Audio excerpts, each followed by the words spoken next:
Assalamualaikum everyone, welcome back to my YouTube channel and it's me Hanum Zahra. Okay, in here I want to tell you about the miracle of sedekah. Jadi insyaallah kita bakal bahas tentang keajaiban sedekah. Actually this is my experience about sedekah, and just for your information, gue udah pernah bikin kayak cerita miracle of sholawat, testimoni gue tentang sholawat. Dan buat kalian yang belum nonton, kalian bisa klik channel gue, habis itu kalian cari yang judulnya testimoni sholawat. Testimoni gue sebelum gue cerita ke intinya, yaitu tentang experience gue mengenai sedekah ini, kita bakal bahas dulu tentang apa sih itu sedekah, kenapa kita harus bersedekah, dan apa aja keistimewaannya. Actually menurut gue pribadi, sedekah tuh kayak amalan yang sangat istimewa. Karena apa? Karena Allah sendiri, Allah SWT tuh mengabadikan tentang sedekah ini dalam beberapa ayat dalam Al-Quran. Menurut gue tuh apapun yang ada dalam Al-Quran itu adalah penting, karena Al-Quran kan petunjuk hidup bagi umat manusia ya. Jadi apapun yang ada dalam Al-Quran tuh mesti penting gitu. Dan salah satunya tuh adalah sedekah. Sedekah sendiri ini diabadikan Allah dalam Al-Quran surat Al-Baqarah ayat 261. Nanti gue bawa tulis ayatnya di sini. Nah, ininya itu perumpamaan orang yang menginfakkan hartanya di jalan Allah kayak ada punya satu biji, dan biji ini tuh menumbuhkan 7 tangkai, dan setiap tangkainya tuh ada 100 biji, dan Allah melipat gandakan sesuai dengan apa yang dia kehendaki. Dan selain di surat Al-Baqarah ayat 261, Allah juga mengabadikan di surat Fatir ayat ke 29 sampai ayat 30. Nanti gue juga tulis di sini. Itu intinya orang-orang yang membaca kitab Allah, melaksanakan sholat, dan menginfakkan sebagian hartanya di jalan Allah adalah orang yang mengharapkan perdagangan yang tidak akan merugi, dan agar Allah menyempurnakan pahalanya dan menambahkan karunia. Kan karunia Allah kan luas banget ya, jadi kayak karunia harta, karunia kesehatan, karunia jabatan, pokoknya banyak banget, dan Allah bakal nambahin karunia itu ke orang yang bersedekah. Keren banget kan? Intinya gak akan berkurang harta seorang yang menginfakkan hartanya di jalan Allah. Karena apa? Karena Allah sendiri yang janji, dan janji Allah kan pasti ditepatin. Dan Yusman Syuri sendiri tuh kayak menafsirkan ini semua, menyederhanakannya dengan kalau kalian ngasih satu aja ke jalan Allah, harta kalian di jalan Allah, Allah bakal ganti minimal 10 kali lipat. Minimal, asal kalian yakin deh. Jadi tidak menutup kemungkinan juga bakal diganti 1000, 10.000, bahkan nggak terhingga. Pokoknya intinya kalian nggak usah takut, nggak usah worry, nggak usah ragu buat sedekah, karena Allah sendiri yang udah jamin. Langsung aja ke testimoninya. So excited because I want to tell you about my experience. Sebenarnya gue punya 2 cerita tentang experience gue tentang sedekah ini. Yang pertama tuh Allah ganti 10 kali lipat di hari yang sama, langsung Allah ganti. Yang kedua tuh Allah ganti lebih daripada harta yang gue sedekahin. Oke, kita langsung ke cerita yang pertama dulu. Jadi ceritanya tuh gini, waktu itu kan ada tarikan sumbangan amal kematian gitu, tarikan sumbangan kematian gitu di sekolah gue, karena ada, mungkin seingat gue, orang tua siswa yang meninggal, terus kayak ada tarikan kotak amal keliling gitu buat sumbangan kematiannya gitu, biar disumbangin ke sana. Udah lah, pokoknya kayak itulah. Nah, after that, singkat cerita, udahlah sumbangan itu sampai ke kelas gue, kelas 98E. Kelas 8E waktu itu gue masih kelas 8. Dan di posisi itu tuh kayaknya itu udah selesai istirahat pertama dan belum istirahat kedua. Padahal istirahat kedua tuh lebih panjang karena ada sholat zuhurnya, dan emang istirahatnya lebih lama gitu. Jadi jajan gue pun waktunya lebih panjang gitu. Di posisi itu gue punya uang, misal nominalnya tuh ada 5.000, uang kertas 5.000 sama uang kertas 3.000, kalau ke 2.000 gue lupa, tapi anggap aja 2.000. Jadi ada 5.000, ada 2.000. Yang pasti yang satunya 5.000 ini lebih kecil dari 5.000 gitu. Dan di situ gue kan normalnya orang nih ya, misal kalau kalian punya uang 10.000, 5.000, 2.000, coba jujur sama diri kalian sendiri, kalian bakal ngasih yang mana? Tulis di kolom komentar. 2.000 kan sama, gue juga sempat mikir kayak gitu. Bedanya waktu di posisi ini, gue tuh keingat sama ceritanya Ustaz Yusman Syuri tentang keutamaan sedekah. Jadi kalau kalian tambah banyak ngasihnya, Allah bakal lipat gandain lebih banyak. Terus gue mikir nih, Kalau gue infak 2.000, gue masih bisa jajan di istirahat kedua 5.000 buat beli es kopi white lah atau apa, es white coffee lah atau apa gitu. Tapi kalau gue sedekah 5.000, Allah bakal ganti minimal 10 kali lipat, jadi minimal gantinya 50.000. Gue udah yakin Allah pasti bakal ganti. Gue masih bimbang kan, udah sampai tunggu kotak kapalnya. Dan entah kenapa waktu itu gue uh, dengan meyakini keyakinan gue yang kayak tadi yang Allah bakal ganti, gue masukin uang 5.000-nya. Nggak apa-apa ya gue pakai, gue kayak sok-sokan gaul gitu. Udah beraman, pinter amat. Nah, singkat cerita gue masukin kan uang 5.000-nya. Habis itu gue jujur gue nggak mikir apapun. Maksudnya gue nggak mikir nanti bakal diganti besok lah atau hari inilah dan itu dan lain-lain.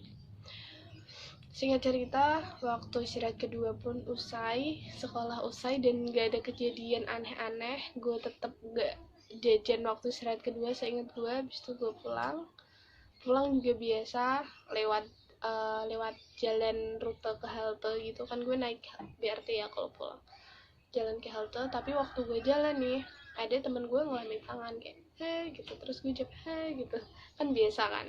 Nah terus temen gue ini kan diantar ibunya naik motor, ibunya temen gue ini tuh berhenti di kayak tempat pom bensin gitu, dekat pom bensin, tapi bukan pom bensin yang SPBU, bukannya itu kayak pom bensin toko gitu loh, yang ada bensinnya di botol-botol gitu, pokoknya gitulah.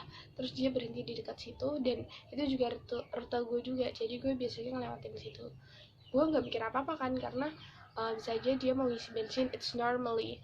Habis itu gue jalan. Nah waktu gue sampai di dekat dia berhenti, ibunya dia tuh manggil gue, Hanum sini Hanum gitu. Terus gue jalan gue salim ke ibunya biasa. Nah waktu salim, kalian tahu apa yang terjadi? Ibunya itu ngasih gue duit di tangan gue, kan saliman gini kan. Nah waktu gini tuh sekalian ngasih duit gitu. Terus gue, apa ini tante, kayak gitu. Terus kayak awalnya bilang gak usah tante, gak usah, kayak gitu, biasa lah, basa-basi. Terus ibunya temen gue bilang gak apa-apa, ini buat Hanum aja, buat pulang. Terus waktu akhirnya gue terima lah. Nah waktu gue lihat berapa, 50.000, bayangin Allah ganti. Dan awalnya kan gue kan nggak mikir apa-apa, terus gue ingat-ingat, wah tadi kan gue disedekah 5.000 gitu. Terus langsung, oh my god ya Allah, Allah langsung ganti dong 50.000. Karena gue tuh actually gue juga kadang kalau nggak ada BRT ke arah Mangkang ke rumah gue, tentu gue harusnya naik angkot. Jadi kayak setengah perjalanan gue naik angkot, berarti biar 3.000 lagi. Jadi kayak kurang kalau 2.000 doang sebenarnya. Tapi waktu itu udah sore, jadi gue mikir juga mesti cukup lah, mesti ada juga BRT-nya gitu. Pokoknya intinya gue dapet 50.000, jadi Allah langsung ganti di hari yang sama. Perlu diapain lagi buat lo sedekah gitu kalau udah denger kayak gini ya. Tambah semangat. Dan lanjut cerita kedua. Nah, sebelum cerita yang kedua, aku mau nekanin kalau sedekah tuh nggak harus dengan harta. Jadi kalau kalian nggak punya duit nih buat sedekah, kan bisa sedekah dengan apa? Dengan doa, dengan sholat duha, gitu, dengan mendoakan orang lain, itu juga udah termasuk sedekah. Jadi jangan jadi patokan harta buat sedekah. Dan gantinya pun gak harus dengan harta, bisa aja Allah ganti sedekah kalian tuh dengan nyawa kalian, atau dengan harusnya kalian kena penyakit kanker, terus dengan sedekah kalian dihindarkan dari penyakit kanker dan kalian gak jadi punya penyakit kanker gitu. Itu kan more than harta. Karena kayak di surat Al-Fajr tadi kan Allah bilang melipat gandakan menambahkan karunia-Nya. Kan karunia nggak harus harta, ada juga karunia kesehatan dan lain-lain gitu. Oke? Lanjut cerita kedua. Gue gak kalah seru nih. Jadi intinya tuh gini, waktu itu gue kan harusnya ngambil tanda tangan piagam, bukan ngambil piagam, tanda tangan piagam di dinas pendidikan. Nah waktu teman-teman gue tanda tangan piagam, gue tuh lagi nggak berangkat, which is gue harus tanda tangan sendiri gitu. Dan gue juga nggak diantar waktu itu. Tiba-tiba gue disuruh sama guru gue buat Hanum nanti ke dinas ya waktu pulang sekolah tanda tangan buat piagam kejuaraan gitu. Kali gue males banget, kayak ya Allah mending tahu gitu gue mending berangkat lah waktu kemarin gitu, nggak diantar, palingnya diantar kayak pakai gitu, pokoknya pakai misu-misu gitulah, misu-misu dikit. Tapi akhirnya juga gue nggak diantar dan gue terima. Nah abis itu waktu pulang sekolah gue jajan kan, waktu itu di deket Pak Leker, gue ingat banget sama temen gue lagi jajan leker, habis itu ada ibu-ibu kayak minta-minta gitu loh, mbah-mbah itu dan mbah-mbah gitu. Terus di dekat gue ada anak dimintain gak ngasih, terus waktu mau pergi gue kasih lah uang, atau mbah-mbahnya tuh kayak minta ke gue deh kalau nggak salah, iya minta ke gue. Jadi mbah-mbahnya kayak nempel terus bilang, kayak mengisyaratkan minta duit gitu. Gue kasih lah apa ada ya, karena gue kan juga harus ada ongkos ke sana, gue juga nggak tahu kan dinas pendidikan lewatnya angkot dan angkotnya berapa gue nggak tahu. Dan di situ gue juga nggak bawa uang yang banyak si dompet gitu, kayak yang secukupnya, karena gue juga nggak tahu kalau habis itu pulang sekolah harus udah tanda tangan. Habis itu singkat cerita gue kasih seadanya, gue nggak mikir apa-apa, yang penting gue kasih gitu. Habis itu gue udah dapat BRT, gue ke dinas pendidikan kan. Nah sebelum ke dinas pendidikan itu tuh jalannya tuh kayak gue harus berhenti di halte Jatingaleh dulu, habis itu gue jalan nyebrang, dan di jalannya tuh bener-bener ramai banget, motor tuh rame. Terus gue nyebrang, itu pulangnya atau waktu sana, kayaknya kesananya deh, kesananya tuh gue nyebrang, pulangnya men. Jadi kan gue udah sampai tuh di dinas pendidikan, udah sampai. Terus jadi waktu gue mau pulang gue harus nyebrang dulu buat ke halte Jatingaleh ini. Jadi dan itu jalannya tuh kayak lebar gitu, lebar, dan emang arusnya tuh sangat-sangat banter-banter gitu kendaraannya. Habis itu gue diseberangin lah sama bapak penyeberang ini. Jadi di sini ada mobil, gue lewat sini, lewat depan mobilnya yang berhenti, mobil berhenti, gue lewat depan mobilnya, bapaknya tuh udah giniin, mengisyaratkan motor-motor yang lewat harus berhenti. Karena gue udah yakin sama bapaknya, gue jalan aja lurus, gue nggak ngeliat kanan kiri. Habis itu waktu gue jalan, waktu setelah melintasi mobilnya kan ketutupan kan, kalau gue mau lihat kanan gitu ketutupan, ada mobil ini, gue juga nggak bisa lihat ada motor yang lewat atau nggak. Akhirnya gue lurus aja mau lari. Nah ternyata ada satu motor nih ugal-ugalan nih, dia tuh bener-bener cepet banget, dan waktu itu gue maju ke sini, dari sana tuh udah kelajunya tuh cepet banget. Akhirnya dia ngerem dadak, set. Wah kalau gue nggak tahu dah, kalau dia ngeremnya telat dikit gue udah truk gitu. Jadi waktu itu gue langsung shock, dan anehnya ini kayak sinetron banget. Gue lihat, gue nggak lari, gue cuma gue kayak gitu, terus gue cuman kayak gini, dan akhirnya motornya tepat berhenti di dekat gue, belum sempat nyentuh kaki gue. Jadi langsung gue kayak giniin, terus akhirnya gue maju ke tengah-tengah jalan itu, ada apa yang hitam itu loh, itulah gue maju di situ. Terus motornya jalan sambil bilang, lu kalau pokoknya intinya, lu kalau jalan tuh lihat-lihat kan kiri kayak gitu. Padahal salah dia, orang udah digini-giniin. Gue juga salah sih ngeliat kan kiri.